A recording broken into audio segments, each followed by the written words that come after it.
ओम श्री हनुमते नमः। आप सभी का आपके अपनी चैनल आध्यात्मिक सागर में बहुत बहुत स्वागत है। आज मंगलवार को सुनिए हनुमान जी की कथा। एक नगर में एक वृद्धा रहती थी। उसका एक ही पुत्र था। उस वृद्धा की हनुमान जी पर बहुत गहरी आस्था थी। वह हर मंगलवार का व्रत रखती थी और हनुमान जी की पूजा आराधना करती थी। एक बार हनुमान जी ने अपनी भक्तिनी उस वृद्ध महिला की श्रद्धा का परीक्षण करने का विचार किया। हनुमान जी साधु का वेश धारण कर वृद्धा के घर गए और पुकारने लगे कि है कोई हनुमान भक्त जो हमारी इच्छा पूर्ण करे। तब आवाज उस वृद्धा के कान में पड़ी। पुकार सुनकर वृद्धा जल्दी से बाहर आई और साधु को प्रणाम कर बोली, आज्ञा महाराज। हनुमान वेशधारी साधु बोले, मैं भूखा हूँ, भोजन करूँगा, तुम थोड़ी सी जमीन लीप दो। वृद्धा दुविधा में पड़ गई।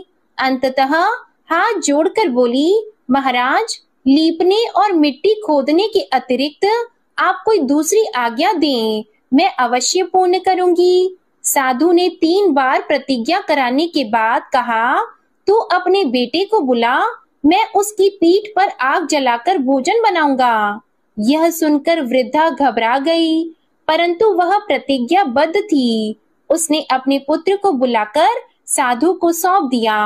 साधु वेशधारी हनुमान जी ने वृद्धा के हाथों से ही उसके पुत्र को पेट के बल लेटाया और उसकी पीठ पर आग लगवा दी। आग जलाकर दुखी मन से वृद्धा अपने घर में चली गई। इधर भोजन बनाकर साधु ने वृद्धा को बुलाकर कहा कि उनका भोजन बन गया है, तुम अपने पुत्र को पुकारो ताकि वह भी आकर भोग लगा ले। इस पर वृद्धा बोली, उसका नाम लेकर मुझे और कष्ट न दें। लेकिन जब साधु महाराज नहीं माने तो वृद्धा ने अपने पुत्र को आवाज लगाई। वह अपनी माँ के पास आ गया और अपने पुत्र को जीवित देखकर वृद्धा को बहुत आश्चर्य हुआ। वह साधु के चरणों में गिर पड़ी। तब हनुमान जी अपने वास्तविक रूप में प्रकट हुए और वृद्धा को भक्ति का आशीर्वाद दिया। तो प्रेम से बोले, शंकर भगवान की जय हो, बजरंग बली की जय हो। आइए सुनते हैं मंगलवार व्रत की पौराणिक कथा। एक बार नैमिषारण्य तीर्थ में 80,000 मुनि एकत्र होकर पुराणों के ज्ञाता श्री सूत जी से पूछने लगे, हे महामुनि, आपने हमें अनेक पुराणों की कथा सुनाई है। अब कृपा करके हमें ऐसा व्रत और कथा बताएं जिसके करने से संतान की प्राप्ति हो तथा मनुष्यों को रोग, शोक, अग्नि, सर्व दुख आदि का भय दूर हो, क्योंकि कलयुग में सभी जीवों की आयु बहुत कम है। फिर इस पर उन्हें रोग, चिंता के कष्ट लगे रहेंगे तो फिर वह श्री हरि चरणों में अपना ध्यान कैसे लगा सकेंगे। श्री सूत जी बोले, हे मुनियों, आपने लोक कल्याण के लिए बहुत ही उत्तम बात पूछी है। एक बार युधिष्ठिर ने भगवान श्री कृष्ण से लोक कल्याण के लिए यही प्रश्न किया था। भगवान श्री कृष्ण और युधिष्ठिर का संवाद तुम्हारे सामने कहता हूँ, ध्यान पूर्वक सुनो। एक समय पांडवों की सभा में श्री कृष्ण जी बैठे हुए थे। तब युधिष्ठिर ने भगवान श्री कृष्ण से प्रश्न किया, हे प्रभु, नंद नंद, गोविंद, आपने मेरे लिए अनेकों कथाएं सुनाई हैं। आज आप कृपा करके ऐसा व्रत या कथा सुनाएं जिसके करने से मनुष्य को रोग, चिंता का भय समाप्त हो और उसको पुत्र की प्राप्ति हो। हे प्रभु, बिना पुत्र जीवन व्यर्थ है। पुत्र के बिना मनुष्य नरकगामी होता है। पुत्र के बिना मनुष्य पितृ ऋण से छुटकारा नहीं पा सकता और न ही उसका पुन्नग नामक नरक से उद्धार हो सकता है। अतः पुत्रदायक व्रत बताएं। श्री कृष्ण भगवान बोले, हे राजन, मैं एक प्राचीन इतिहास सुनाता हूँ, आप उसे ध्यान पूर्वक सुनो। कुंडलपुर नामक एक नगर था। उसमें नंदा नामक एक ब्राह्मण रहता था। भगवान की कृपा से उसके पास सब कुछ था, फिर भी वह दुखी था। इसका कारण यह था कि ब्राह्मण की स्त्री सुनंदा की कोई संतान नहीं थी। सुनंदा पतिव्रता थी, भक्ति पूर्वक श्री हनुमान जी की आराधना करती थी। मंगलवार के दिन व्रत करके अंत में भोजन बनाकर हनुमान जी की आराधना करती थी। मंगलवार के दिन व्रत करके अंत में भोजन बनाकर हनुमान जी को भोग लगाने के बाद स्वयं भोजन करती थी।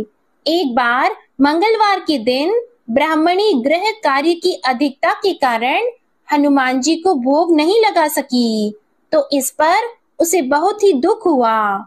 उसने कुछ भी नहीं खाया और अपने मन में प्रण किया कि अब तो अगले मंगलवार को ही हनुमान जी को भोग लगाकर अन्न और जल ग्रहण करूंगी। ब्राह्मणी सुनंदा प्रतिदिन भोजन बनाती, श्रद्धा पूर्वक पति को खिलाती, परंतु स्वयं भोजन नहीं करती और मन ही मन श्री हनुमान जी की आराधना करती थी।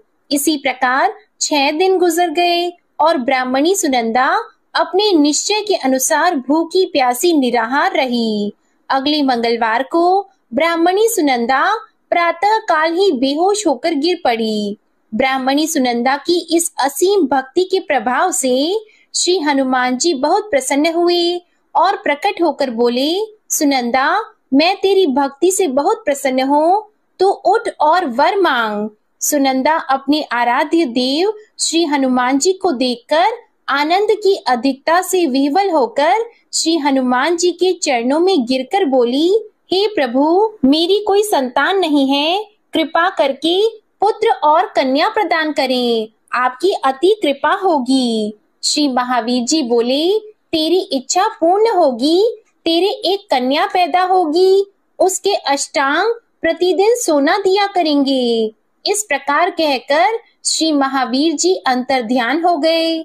ब्राह्मणी सुनंदा बहुत हर्षित हुई और समाचार अपने पति से कहा। ब्राह्मण देव कन्या का वरदान सुनकर कुछ दुखी हुए, परंतु सोना मिलने की बात सुनी तो बहुत प्रसन्न हुए। उन्होंने विचार किया कि ऐसी कन्या के साथ मेरी निर्धनता भी समाप्त हो जाएगी। श्री हनुमान जी की कृपा से वह ब्राह्मणी गर्भवती हुई और 10वें महीने में उसे बहुत ही सुंदर पुत्री प्राप्त हुई। यह बच्ची अपने पिता के घर में ठीक उसी तरह से बढ़ने लगी जिस प्रकार शुक्ल पक्ष का चंद्रमा बढ़ता है। 10वें दिन ब्राह्मण ने उस बालिका का नामकरण संस्कार कराया। उसके कुल पुरोहित ने उस बालिका का नाम रत्नावली रखा, क्योंकि यह कन्या सोना प्रदान किया करती थी। इस कन्या ने पूर्व जन्म में बड़े ही विधान से मंगल देव का व्रत किया था। रत्नावली का अष्टांग बहुत सा सोना देता था। उस सोने से नंदा ब्राह्मण बहुत ही धनवान हो गया। अब ब्राह्मणी सुनंदा भी बहुत अभिमान करने लगी थी। समय बीतता रहा। अब रत्नावली 10 वर्ष की हो चुकी थी। एक दिन जब नंदा ब्राह्मण प्रसन्न चित्त था, तब सुनंदा ने अपने पति से कहा, मेरी पुत्री रत्नावली विवाह के योग्य हो गई है, इसलिए आप कोई सुंदर और योग्य वर देखकर विवाह कर दें। यह सुनकर ब्राह्मण बोला, अभी तो रत्नावली बहुत छोटी है। तब ब्राह्मणी बोली, शास्त्रों की आज्ञा है कि कन्या 8वें वर्ष में गौरी, 9 वर्ष रोहिणी, 10वें वर्ष में कन्या, इसके पश्चात रजस्वला हो जाती है। गौरी के दान से पाताल लोक की प्राप्ति होती है, रोहिणी के दान से बैकुंठ लोक की प्राप्ति होती है, कन्या के दान से इंद्र लोक में सुखों की प्राप्ति होती है। अगर हे पतिदेव रजस्वला का दान किया जाता है तो घोर नरक की प्राप्ति होती है। इस पर ब्राह्मण बोला, अभी तो रत्नावली मात्र 10 ही वर्ष की है और मैंने तो 16-16 साल की कन्याओं के विवाह कराए हैं, अभी जल्दी ही क्या है। तब ब्राह्मणी सुनंदा बोली, आपको तो लोभ अधिक हो गया है लगता है। अगर 11वें वर्ष में विवाह नहीं होता है तो उसमें मासिक धर्म के रक्त का पिता और बड़े भाई को पान करना पड़ता है। शास्त्रों में कहा गया है कि माता, पिता और बड़ा भाई रजस्वला कन्या को देखते हैं तो वह अवश्य ही नरकगामी होते हैं। तब ब्राह्मण बोला, अच्छी बात है, कल मैं अवश्य ही योग्य वर की तलाश में अपना दूत भेजूंगा। दूसरे दिन ब्राह्मण ने अपने दूत को बुलाया और आज्ञा दी कि जैसी सुंदर मेरी कन्या है वैसा ही सुंदर वर उसके लिए तलाश करो। दूत अपने स्वामी की आज्ञा पाकर निकल पड़ा। पंपई नगरी में उसने एक सुंदर लड़के को देखा। यह बालक एक ब्राह्मण परिवार का बहुत गुणवान पुत्र था। इसका नाम सोमेश्वर था। दूत ने इस सुंदर और गुणवान ब्राह्मण पुत्र के बारे में अपने स्वामी को पूर्ण विवरण दिया। ब्राह्मण नंदा को भी सोमेश्वर अच्छा लगा और फिर एक शुभ मुहूर्त में विधि पूर्वक कन्यादान करके ब्राह्मण संतुष्ट हुए।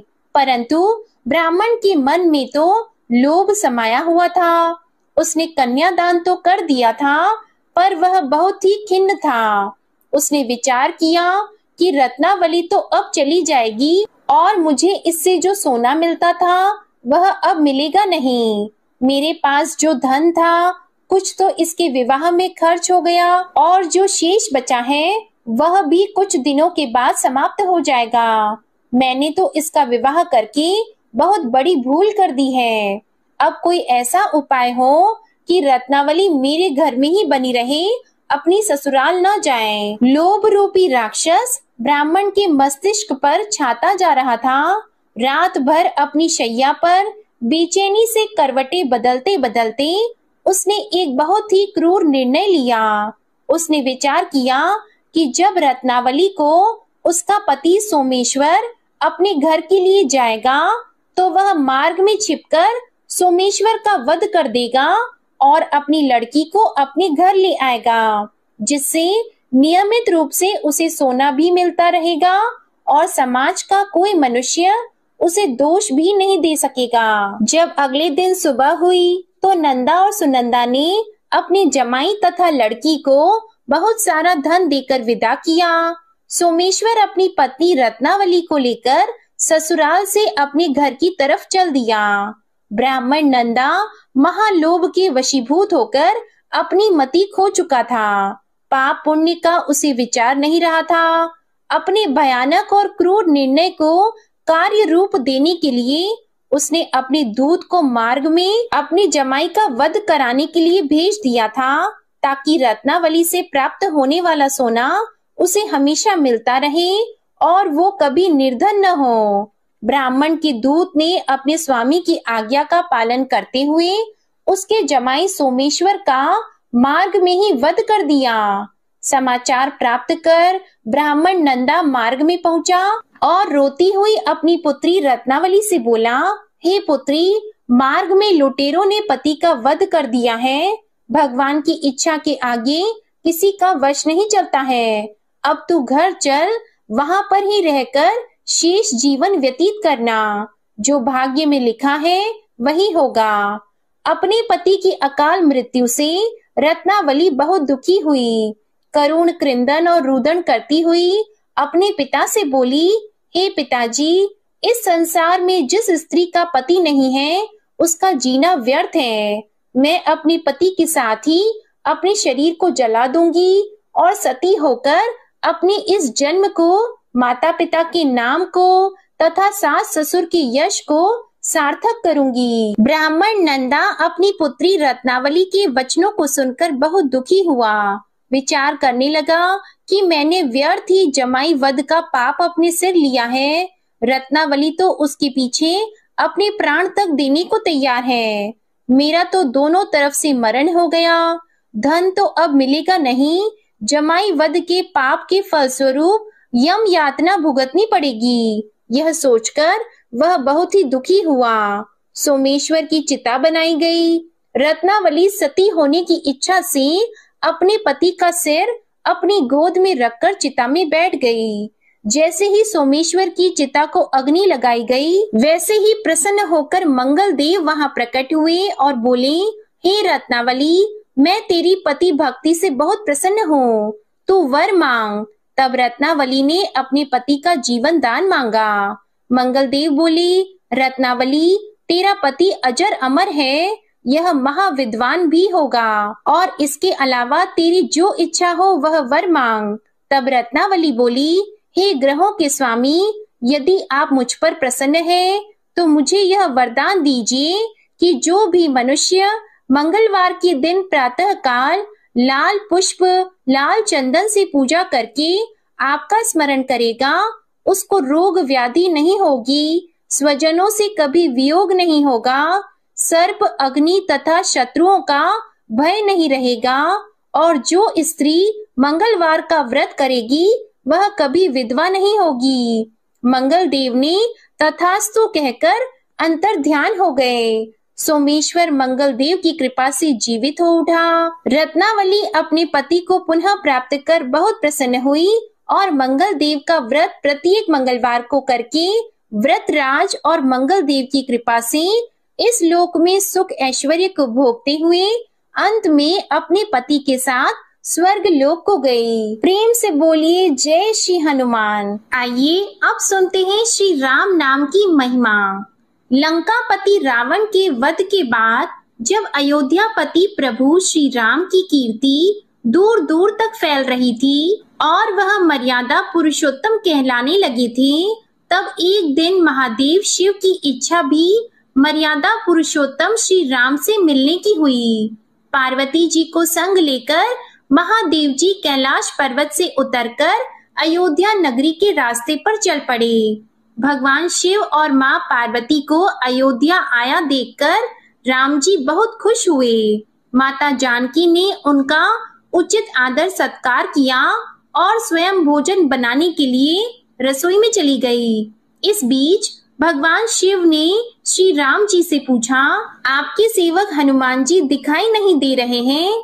तब श्री राम बोले, वे बगीचे में हैं।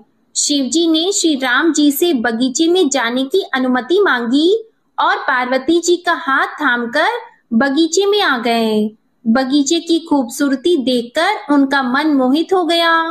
आम के एक घने वृक्ष के नीचे हनुमान जी दीन दुनिया से बेखबर गहरी नींद में सोए हुए थे और एक लय में खर्राटों से राम नाम की ध्वनि उठ रही थी। चकित होकर शिवजी और माता पार्वती एक दूसरे की ओर देखने लगे। माता पार्वती मुस्कुरा उठी और वृक्ष की डालियों की ओर इशारा किया। राम नाम सुनकर पेड़ की डालियां भी झूमने लगी थी और इनके बीच से भी राम नाम उच्चारित हो रहा था। शिवजी इस राम नाम की धुन में मस्त मगन होकर खुद भी राम राम कहकर नाचने लगे।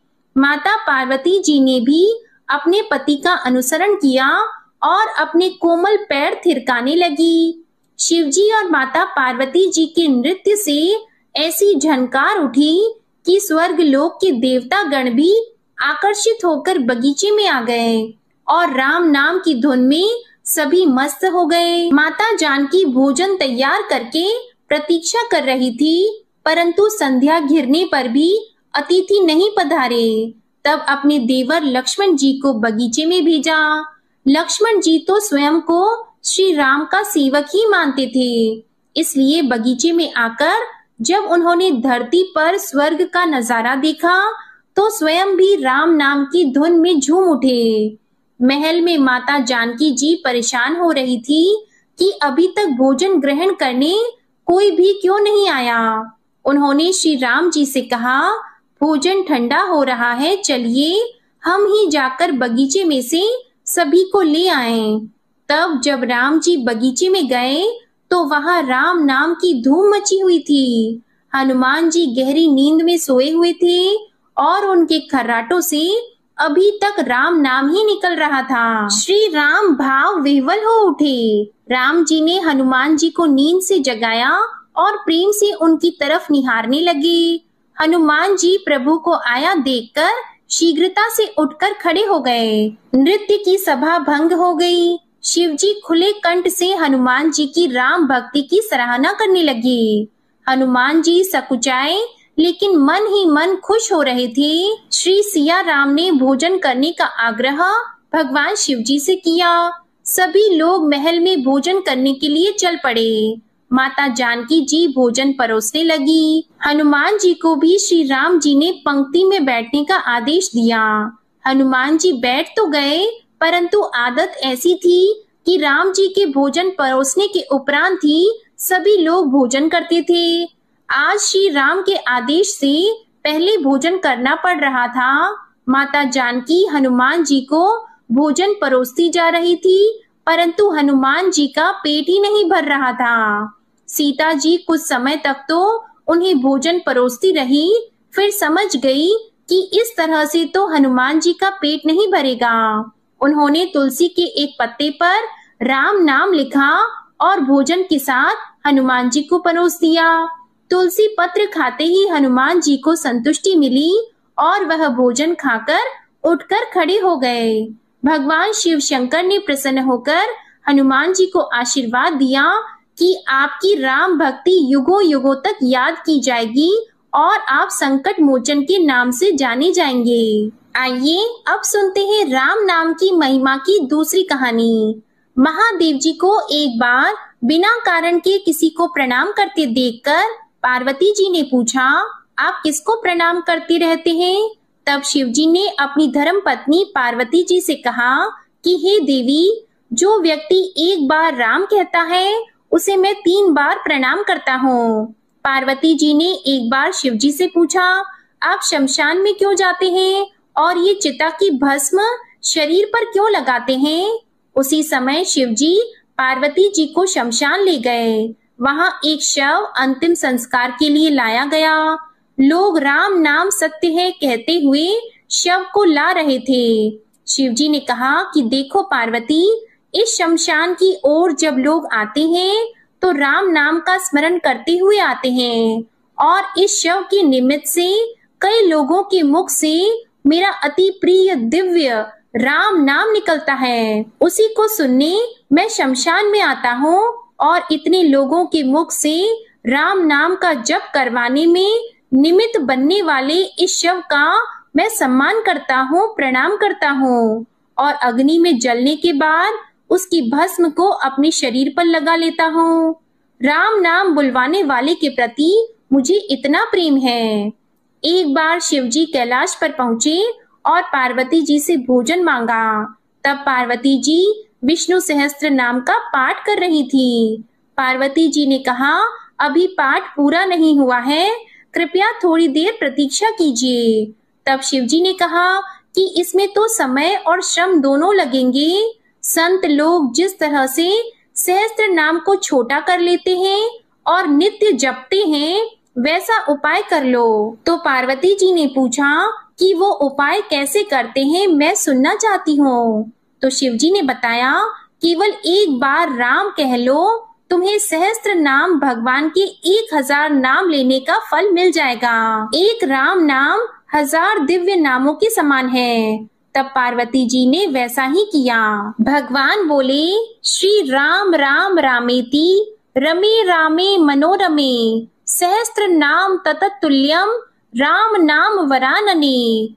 यह राम नाम सभी आपदाओं को हरने वाला, सभी संपदाओं को देने वाला दाता है, सारे संसार को विश्राम या शांति प्रदान करने वाला है। इसलिए मैं इसे बार बार प्रणाम करता हूँ। भव सागर की सभी समस्याओं और दुखों के बीजों को भूंज के रख देने वाला, समूल नष्ट कर देने वाला, सुख संपत्तियों को अर्जित करने वाला, यमदूतों को खदेड़ने वाला केवल राम नाम का जप है। इसलिए प्रयास पूर्वक स्वयं भी राम नाम जपते रहना चाहिए और दूसरों को भी प्रेरित करके राम नाम जपना चाहिए। इससे अपना और दूसरों का तुरंत कल्याण हो जाता है। यही सबसे सुलभ और अचूक उपाय है। इसलिए हमारे देश में प्रणाम राम राम कहकर किया जाता है। आइए अब सुनते हैं बिल्व वृक्ष की महिमा। एक बार नारद जी ने भोलेनाथ जी की स्तुति करके पूछा कि प्रभु, आपको प्रसन्न करने के लिए सबसे उत्तम और सुलभ साधन क्या है? हे त्रिलोकीनाथ, आप तो निर्विकार और निष्काम हैं। आप सहज ही प्रसन्न हो जाते हैं।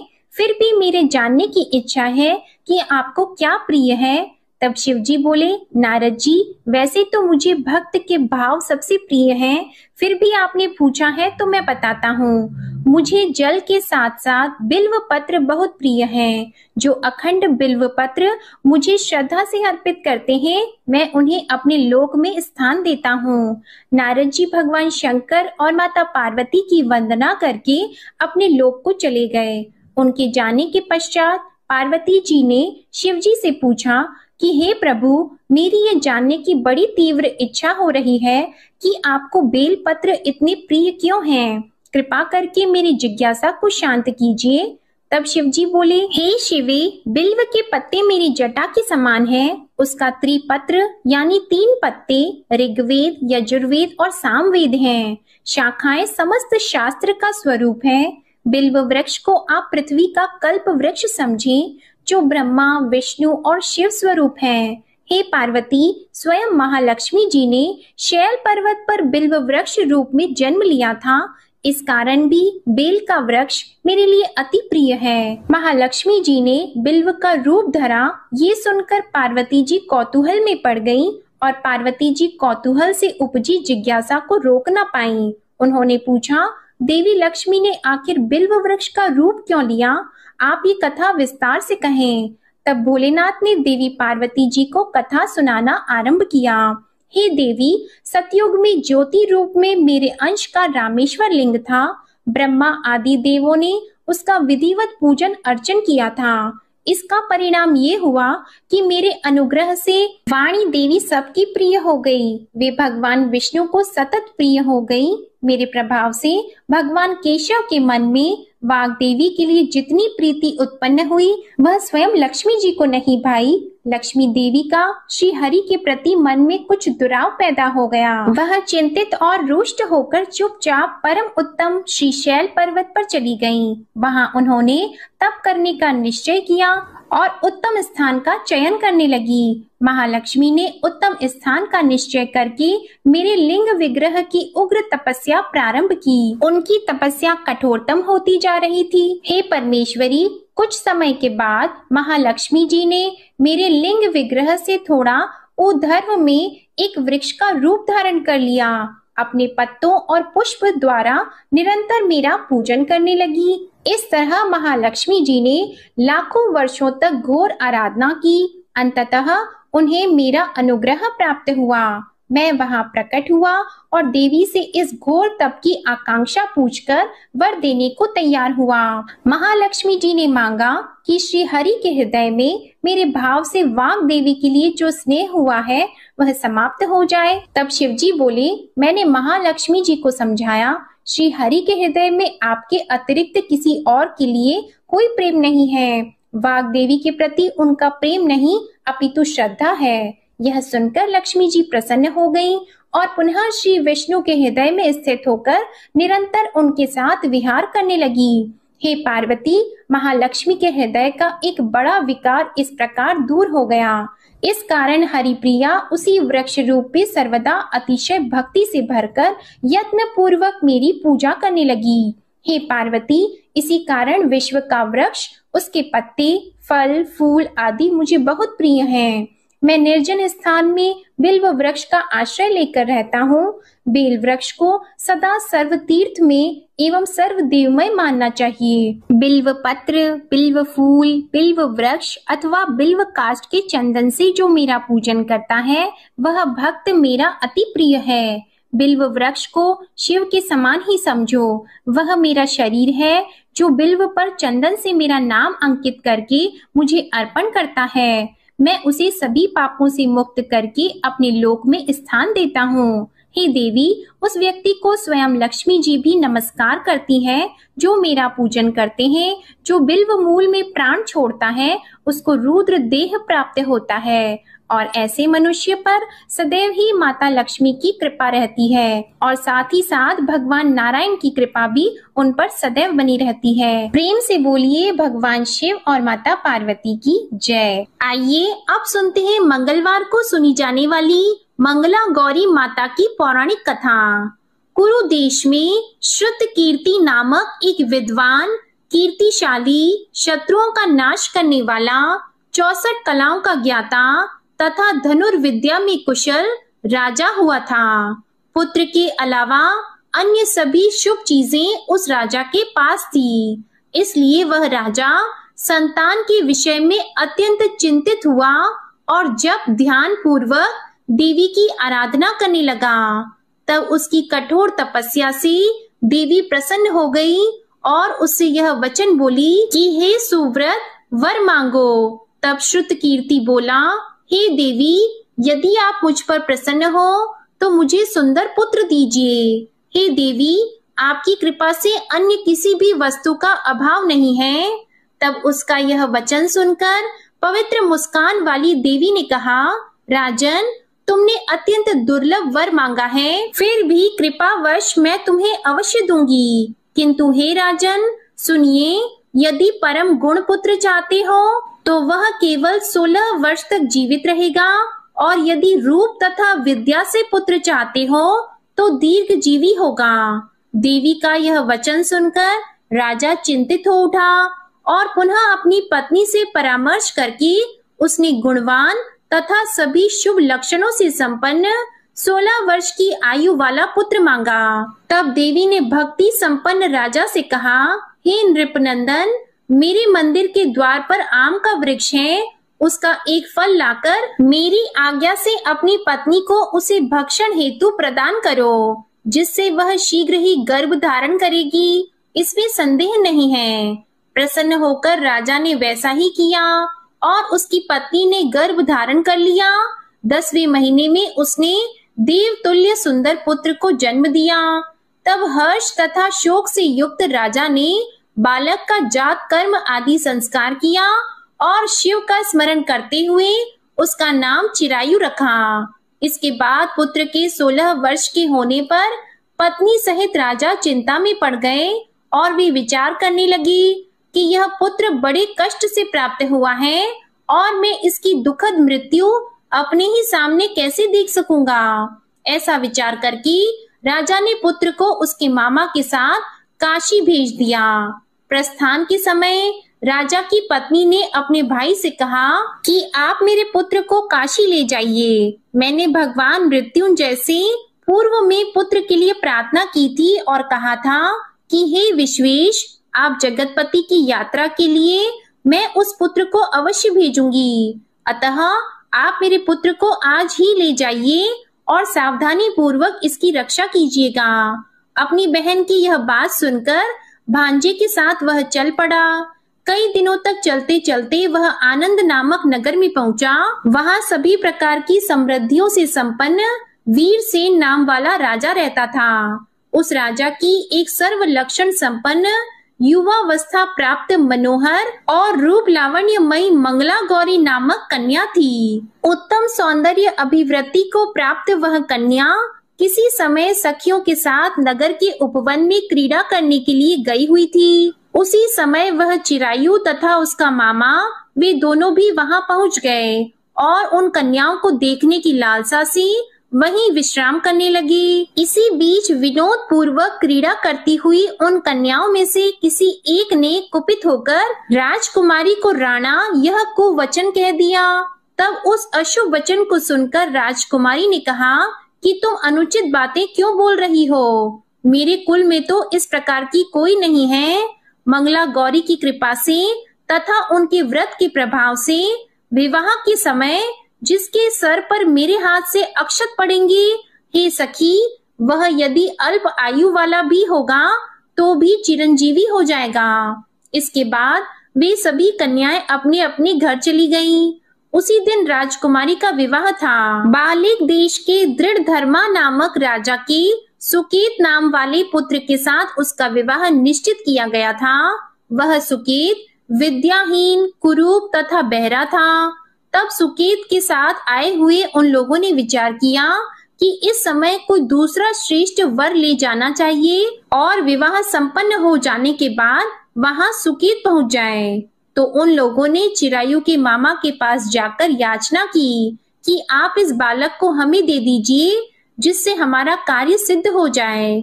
इस पृथ्वी पर परोपकार के समान दूसरा कोई धर्म नहीं है। तब उनकी बात सुनकर चिरायु का मामा मन ही मन बहुत प्रसन्न हुआ, क्योंकि इसने उपवन में पहले ही कन्या मंगला गौरी की बात सुन ली थी। फिर भी उसने एक बार कहा कि आप लोग इसे किस लिए मांग रहे हैं? कार्य की सिद्धि हेतु वस्त्र, अलंकार आदि मांगे जाते हैं, वर तो कहीं भी नहीं मांगा जाता। तथापि आप लोगों का सम्मान रखने के लिए मैं इसे दे रहा हूँ। इसके बाद चिरायु को वहां ले जाकर उन लोगों ने विवाह संपन्न कराया। सप्तपदी आदि के हो जाने पर रात्रि में शिव पार्वती की प्रतिमा के समक्ष उस चिरायु ने हर्ष युक्त होकर मंगला गौरी के साथ शयन किया। उसी दिन चिरायु के 16 वर्ष पूर्ण हो चुके थे और अर्धरात्रि में साक्षात काल सर्प रूप में वहां आ गया। इसी बीच संयोगवश राजकुमारी जाग गई। उसने उस महासर्प को वहां देखा और वह भय से व्याकुल होकर कांपने लगी। तभी उस कन्या ने धैर्य धारण किया, 16 उपचारों से सर्प की पूजा की और पीने के लिए उसे दूध दे दिया। उसने दीनता भरी वाणी में उस सर्प की प्रार्थना की और स्तुति की। मंगला गौरी प्रार्थना करने लगी कि मैं उत्तम व्रत को करूंगी जिससे मेरे पति जीवित रहें। यह जिस तरह से चिरकाल तक जीवित रहें, आप वैसा कीजिए। इतने में सर्प वहां स्थित एक कमंडल में प्रवेश कर गया और उस मंगला गौरी ने अपनी कंचुकी से उस कमंडल का मुंह बांध दिया। इसी बीच उसका पति अंगड़ाई लेकर जाग गया और अपनी पत्नी से बोला, हे प्रिये, मुझे भूख लगी है। तब वह अपनी माता के पास जाकर खीर, लड्डू आदि ले आई और उसके द्वारा दिए भोज्य पदार्थ को उसने प्रसन्न मन होकर खाया। भोजन के बाद हाथ धोते समय उसके हाथ से अंगूठी गिर पड़ी। तांबूल खाकर वह पुनः सो गया। उसके बाद मंगला गौरी कमंडल को फेंकने के लिए जाने लगी।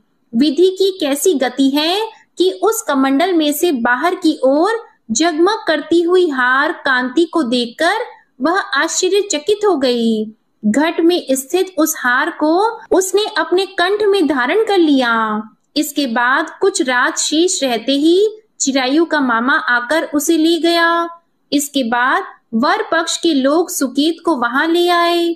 उसे देखकर मंगला गौरी ने कहा कि यह मेरा पति नहीं है। तब उन सभी ने उससे कहा कि हे शुभे, तुम यह क्या बोल रही हो? यहाँ तुम्हारा कोई परिचायक हो तो उसे हम लोगों को बताओ।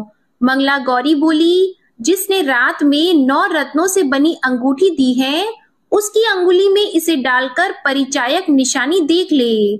मेरे पति ने रात्रि में मुझे जो हार दिया था, उसके रत्नों का समुदाय कैसा है, उस बात को ये बताएं। ये तो कोई अन्य ही है। इसके अलावा रात में परस्पर भाषण तथा भोजन आदि जो कुछ किया गया था, उसे भी यह बता दें, तब यह निश्चय ही मेरे पति हैं। इस प्रकार उसका वचन सुनकर सभी ठीक है कहने लगे, किंतु जब एक भी बात ना मिली, तब सभी ने सुकेत को उसका पति होने से निषिद्ध कर दिया और वर पक्ष वाले जिस तरह से आए थे उसी तरह से चले गए।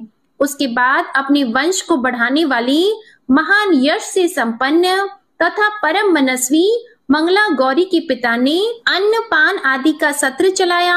उन्होंने वर पक्ष का वृतांत कानों कान सुन लिया कि स्वरूप से कुरूप होने के कारण लोगों के द्वारा किसी अन्य को वर के रूप में आदर पूर्वक लाया गया था। तब उन्होंने अपनी कन्या को पर्दे के भीतर बिठा दिया।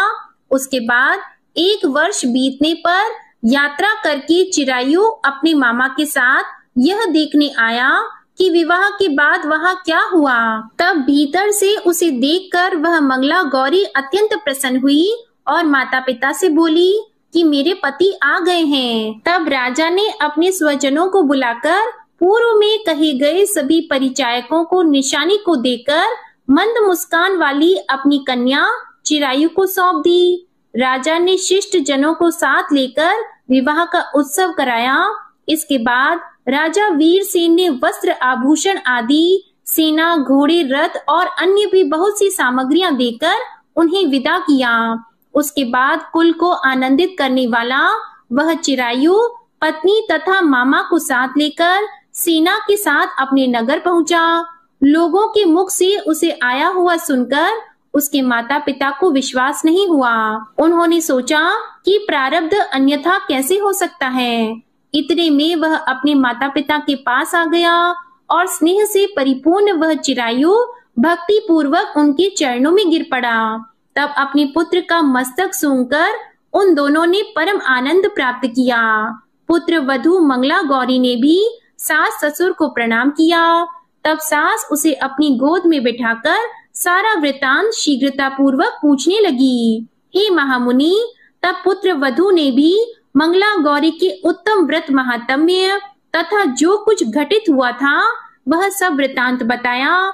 जो कोई भी इसका श्रवण करता है या जो इसे कहता है उसके सभी मनोरथ पूर्ण हो जाते हैं, इसमें संदेह नहीं है। प्रेम से बोलिए मंगला गौरी माता की जय हो। आपको ये मंगलवार व्रत कथा अच्छी लगी हो तो वीडियो को लाइक करिएगा, शेयर करिएगा और चैनल को भी सब्सक्राइब करिएगा। इसी के साथ आज आप हमारे चैनल पर मार्गशीर्ष मास महात्म्य की कथा भी जरूर सुनिएगा।